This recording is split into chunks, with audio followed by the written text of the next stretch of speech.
எல்லாருக்கும் வணக்கம். லேட்டாக வந்து படிக்கணும். நான் முதல்ல பர்மிஷன் கேட்டுட்டேன். ஏன்னா நைட்டு 12 மணிக்கு தான் ஷூட்டிங் முடிஞ்சது. மார்னிங் அது லேட் ஆகிடுச்சு. விஜய் சார் நான் கூப்பிட்டாரு. ஸோ இமீடியட்டாக வந்துட்டேன்.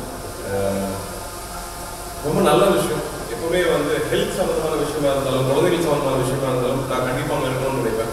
அது எப்பவுமே நான் பண்ணிகிட்டே வந்துட்டு இருந்திருக்கேன். ஸோ அந்த வகையில் வந்து வர்ணம் வந்து நம்ம ஊரில் எப்பவுமே இருந்த ஒரு விஷயம். அது இந்த குழந்தைகளை ரொம்ப ஸ்பெஷல் குழந்தைகளை, தெய்வத்தோட குழந்தைகளை, நம்மகிட்ட இருக்க குழந்தைகளை அவங்களோட லைஃப்பை இன்னும் ஈஸியாக எப்படி பண்ண முடியும் அப்படிங்கிறதுக்கு வர்ணம் ஹெல்ப் பண்ணுங்கிறது எனக்கு ரொம்ப ஆச்சரியமா இருந்தது. அவர் சொல்லும்போது நிஜமாவான்னு கேட்டேன். இல்லை, இன்னைக்கு ஒரு பெரிய சம்பளம் நிறைய இடத்துல இன்னைக்கு பண்ணுறதா கேள்விப்பட்டேன். இன்னைக்கு நிறைய இடங்கள் நம்ம இது கொண்டு வந்து சேர்க்குறாங்க. ஸோ நம்மளுடைய சொத்து இதெல்லாம் நான் வந்து நம்ம திரும்பி ஞாபகப்படுத்திக்கிறது ரொம்ப முக்கியம். முக்கியமாக டாக்டர்ஸ் கிட்டத்தட்ட வந்து ஒரு 75 டாக்டர்ஸ் இன்னைக்கு வந்துட்டாங்கன்னு சொல்கிறாங்க. அவங்களுக்கு முதல்ல பெரிய நன்றியை தெரிவிச்சுக்கிறேன். ஏன்னா அப்படி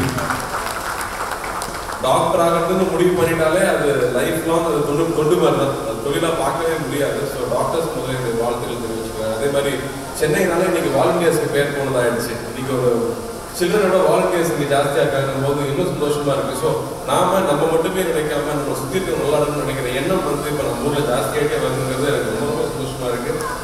அந்த வகையில் இந்த ஆர்கனைஸ் பண்ணுவாங்க எல்லாருக்கும் என்னுடைய வாழ்த்துக்கள். இது ரொம்ப ரொம்ப யூஸ்ஃபுல்லாக இருக்கும்.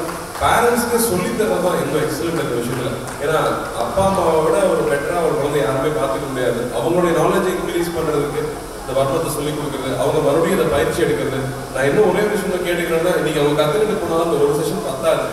திரும்பவும் ஒரு 6 மாதத்துக்கு அப்புறம் ஒரு செஷன் ஒரு ரிமைண்டர் இருந்து அவங்க கற்றுக்கிட்டது அவங்க கரெக்டாக பண்ணுறாங்கன்னு செக் பண்ணிக்கிறதுக்கு ஒரு இருந்ததுன்னா நல்லா இருக்கும். நான் ஈஸியாக சொல்லிட்டு போயிடலாம். பட் அது முக்கியம்னு நினைக்கிறேன். ஏன்னா நகரம் நாங்கள் பண்ணுறது அதுதான். ஒரு விஷயம் கற்றுக் கொடுத்தா 6 மந்த்ஸ் ஒரு 2 மந்த்ஸ்க்கு அப்புறம் திரும்ப செக் பண்ணுறோம் அவங்க எவ்வளோ கற்றுக்கிட்டு இருக்காங்கிற விஷயம். அப்படி இருந்தால் மட்டுமே அவங்க மற்றவங்க கற்றுக் கொடுக்க ஆரம்பிச்சிருவாங்க. ஸோ வரணும் நம்ம சொசைட்டியில் ஒரு பார்ட் ஆகிடும் அப்படி பண்ணிட்டோம்னா. ஸோ இதை ஆர்கனைஸ் பண்ண எல்லாருக்கும் உண்மையான மனவார்ந்த வாழ்க்கையில் தெரிவிச்சுக்கிறேன். ஸ்கவுட்ஸ் ஸ்டூடெண்ட்ஸ் அண்ட் கைட்ஸ் நான் இதே வேலையை ஸ்கூல் படிக்கும்போது பண்ணியிருக்கேன். ஸோ அதை பார்க்குறப்ப எனக்கு ஸ்கூல் ஞாபகம் இருக்கு. So congratulations. நீங்கள் எல்லாம் சண்டே மார்னிங் எக்ஸ்ட்ரா தூக்கம் கார்ட்டூன்லாம் மிஸ் பண்ணிட்டு இருக்கீங்க. So thank you. அண்ட் மறுபடியும் கூப்பிட்டதுக்கு ரொம்ப நன்றி. எனக்கு ரொம்ப சந்தோஷமாக இருக்கும். நிச்சயமாக குழந்தைகள் இருந்து பயனடைவாங்க நம்ம